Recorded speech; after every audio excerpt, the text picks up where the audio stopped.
How's it going, my friends, and welcome to the showdown between the Empire led by Boris Todbringer and the Lizard people who are going to be led by Croc R.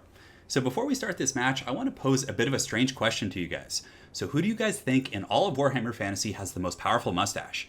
I definitely think, just based on what I've seen, is that Boris Todbringer must be a contender, but again, I think there's definitely some other ones. So over the course of this game, take some deep thought about this question and leave your answer in the comment section below.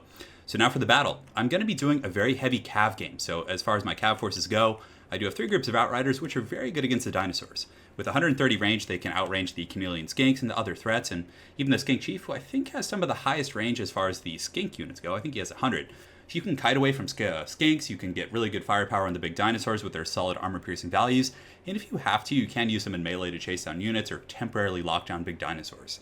So outriders definitely a very, very solid choice in this matchup. As far as my other cav forces go, they're going to be led by the Zintler's Reichsguard, and obviously the Lizard people are a very durable faction. Their infantry are very strong, they have pretty good HP pools, Temple Guard are durable, high leadership. You know, their dinosaurs just have like 7, 8, 9,000 HP and high armor, so the way you really want to beat the Lizardmen with the Empire is to just outmaneuver them. So again, outriders, you're using cav to just cycle charge their infantry and their skirmisher units, because you're not going to win in a straight up grind fest. Great swords just, I mean, yeah, they'll do pretty well against Saurus, but I think they cost like 100 more, give or take, and really, with the big armored dinosaurs and Bastillodons and things that could potentially be running through your greatswords, you're really going to want to win with your cav and mobility and other tools. So we got 2 groups of Reichsguard. We have one here, and then the Zintler's Reichs here. The Zintler Reichs here. So we're going to be charging down Saurus, chasing down skirmishers, hopefully putting some pretty good pressure on my opponent, which is then going to free up some opportunities to take out the big dinos. We do have Boris up in the air. Boris is pretty good. He regenerates, and I think he's pretty damn solid in this matchup. He has a shield. He's totally holding his shield. Why does he not have a block chance? Is that like a bug? I could have sworn he had some sort of a block even when he was on the Griffin. But regardless, I guess that shield doesn't really work. And yeah, but anyways, he's good because he has decent armor. And skink chiefs are very common, like using 2 of them and just sniping the enemy lord over the course of the game. But with his armor and self-regeneration, it's usually not too big of a deal. We do also have a Witch Hunter on the ground, solid AP, accusations very good, and just a, as we've discovered relatively recently, a very powerful unit. For our main army, we do have a couple greatswords, Sigmar's Sons, we have a life caster, and 3 groups of spearmen with shields in the back. So basically the entire purpose of the spearmen with shields is just to screen out skirmishers, and if they have to fight big dinos, at least they do have a bonus versus large. So that's pretty much it for my army. For my opponent, he's deployed in the forest, 2 groups of skink skirmishers here, looks like just standard, no chameleons, a Saurus Scarvet on foot, and aside from that, he's got pretty much an anti-large army. So he has 2 groups of Saurus Spears, he has one here, one on the far side as well, so he was probably expecting some very heavy cav play, because most Empire players will defeat the Lizardmen using like cav and mobility, so he wanted to make sure his entire army has like anti-large and charge defense. So 4 Temple Guard is his primary core, 1 more group in the back, and it looks like he does have Croc R on foot, so it's definitely harder to goon out dinosaurs when they're on foot. If they're not riding another dinosaur, it's sometimes they get knocked over instead of taking the damage, whereas Croc R is probably a little bit more expensive, of course, when he's on his big dino, and I think my opponent wanted to go a bit wider. So without further ado, guys, let's get this show on the road. So right now, my opponent emerging from the forest. Obviously, I do have the ranged advantage on these guys. They only have 70, so I'm able to turn and just get a huge volley right into these skirmishers. And you can see I'm able to pick off a few of these little bastards as they do run back into the forest here for cover. My opponent's going to be pushing forward with his Saurus and some of his other infantry. I think at this point, realizing he's going to have to come out, he's going to be pushing out with his entire army, because if he just sits there, I'll shoot him to the trees and probably still net some pretty good value. So the Witch Hunter in the meantime taking some damage from these skink skirmishers, but I do get an accusation and accuse them of heresy, I suppose. And I'm going to be running. I still do have my healer though, so I have a Jade Wizard back here, so I don't mind if he focuses all this damage on my Witch Hunter, because I can just get a regrowth. So at this point, repositioning my Outriders to get some shots as he advances. I'm going to be pushing in with my Reichsguard here and then over here as well. So I get to charge into the Saurus. So these are, I think he only had 2 groups of standard Saurus, so we get a fat, juicy Empire charge for Sigmar right here. He definitely does quite a bit of shock damage. So those guys are going to be sent flying. And look at that initial damage. Saurus only have 60 armor, which is still a little bit, but that's definitely a solid engagement for me there. On the other side, there's not really any opportunities. He has his Temple Guard and other troops kind of hanging out. And in the meantime, I'm just shooting at his Saurus Spears, who do not have shields, trying to reposition and delay the main engagement for as long as possible.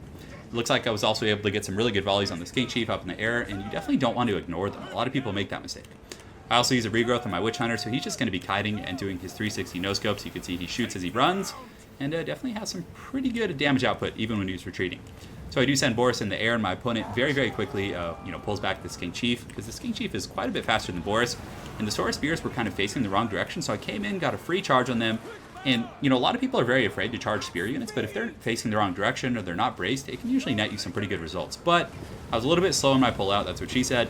And unfortunately, his spears are able to get some decent kills as I retreat, but still, I think the damage was worth it. Those swords took a beating. And the entire time, the main purpose of these cav charges is to allow my outriders and other units to just kind of do more damage. So you can see I'm just sitting here just shooting at these guys as they advance. On the far side, my other Reichsguard are just trying to look for an opportunity to get in, but my opponent's, most of his army is just all anti-large, so I was like really not finding any great opportunities here, so just trying to find the Saurus. And this guy's just kiting and fighting. You can see he's got some marathon legs going right here, and he pops a couple Saurus as he runs, which is always pretty cool to see. And in the air, Boris, I'm just going to be screening out his skirmishers, but I do get into the cookie jar a little bit. His main line is very focused here, so my Reichsguard do get around, and I'm able to run down some of these skink skirmishers. And from here, I'll definitely be pushing in on his ones in the back line. The big problem being, though, is that I kind of got a little bit overzealous with Boris. Like, I don't want to be using him back here to fight skirmishers. They're just going to kite him and poke him, and it's not going to be fun.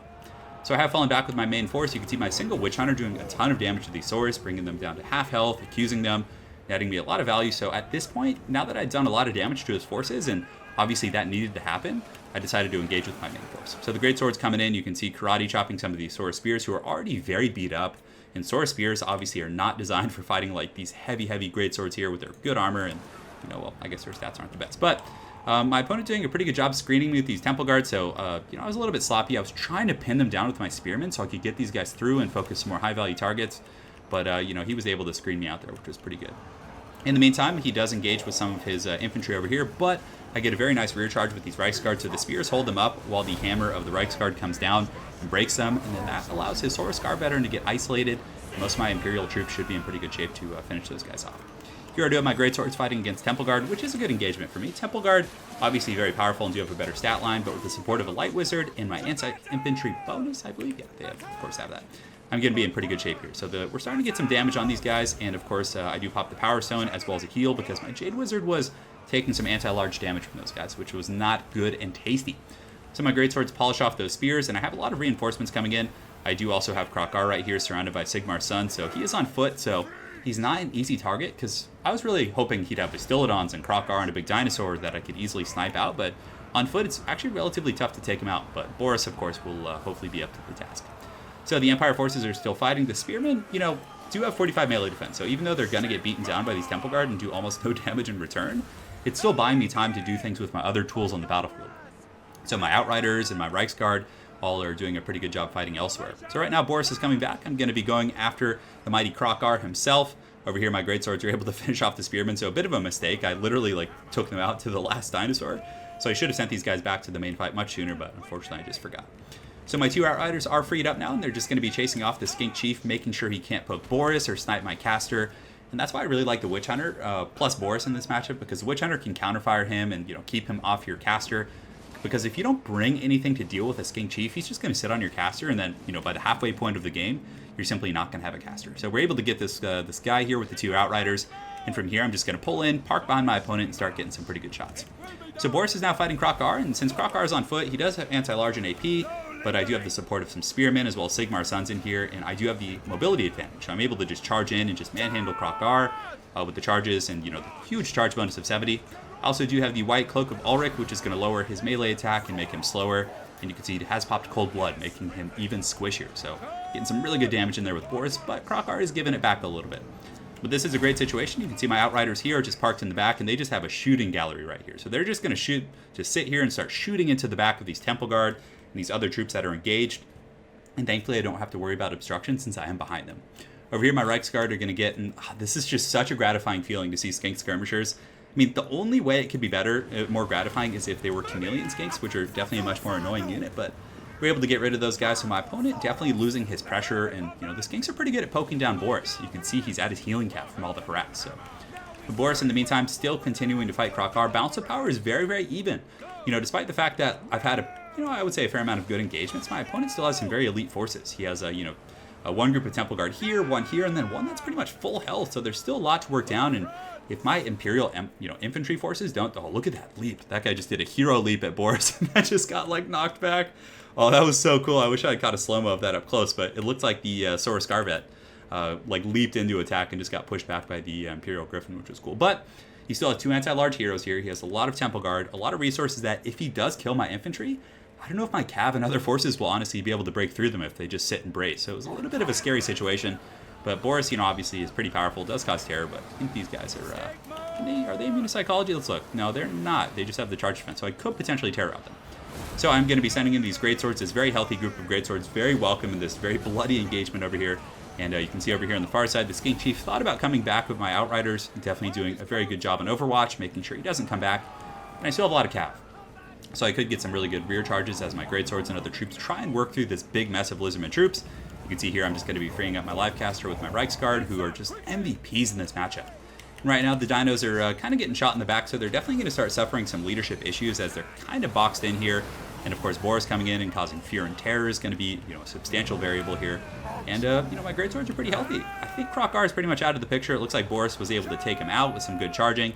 My Reichsguard are opening up my Lifecaster, and I still also do have a Witch Hunter who can accuse these lizards of heresy, although I don't think that's particularly lore-friendly. Well, maybe it is. I don't know. They probably just consider everything that isn't theirs, heresy, but the Outrider fire from the back is just withering these guys. So the Temple Guard are getting terrified by Boris now that their leadership is low, and it looks like at that point my opponent is going to have mass army losses as Boris and my Cav come in and just sweep in with rear charges and clean up the last of the Lizard People forces.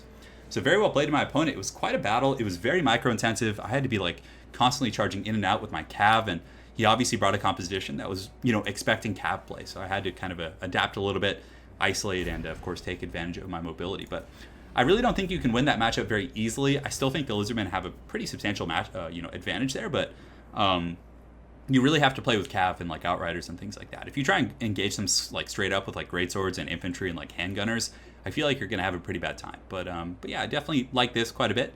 Boris is a good choice, like I said. He's powerful enough to take down the big dinos if he has to, and on top of that, he does regenerate, so you don't really have to babysit him like you would with Karl Franz with the Lifecaster, but, just to double up and be safe, I bring it.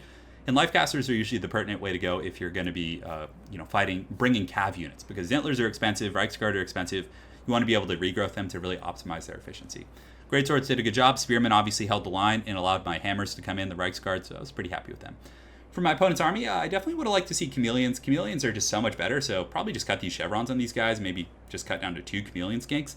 He took a lot of damage from my Outriders shooting at his skirmishers, which would have been very, very substantially less if I had shot them against Chameleon Skinks.